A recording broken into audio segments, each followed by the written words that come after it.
نبدا بحساب الجاري. الحساب الجاري ده نقدر نقول ان هو للناس للتجار مثلا، او للناس اللي عموما بتتعامل مع الحساب بتاعها او تدخل حساباتها البنكيه في التعاملات اليوميه بتاعتها عشان تسهل حياتها او تسهل الشغل بتاعها مع غيرهم من تجار بقى، او الشركه بتتعامل مع الحسابات البنكيه علشان تحول فلوس او التزامات خاصه بيها للناس التانيه عشان تمشي الشغل بتاعها.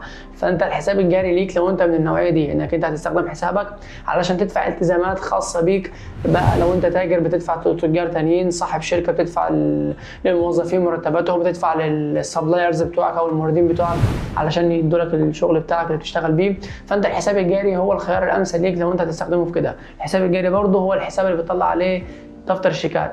وبالله عليك قبل ما تفرح بانك انت عايز تطلع دفتر شيكات، اعرف كويس ايه هو دفتر الشيكات، اعرف الحاجات اللي انت محتاج تعرفها عشان تستخدم دفتر الشيكات صح، ما تقعش في مشاكل. يعني انت ما تفرحش من انك انت عايز تطلع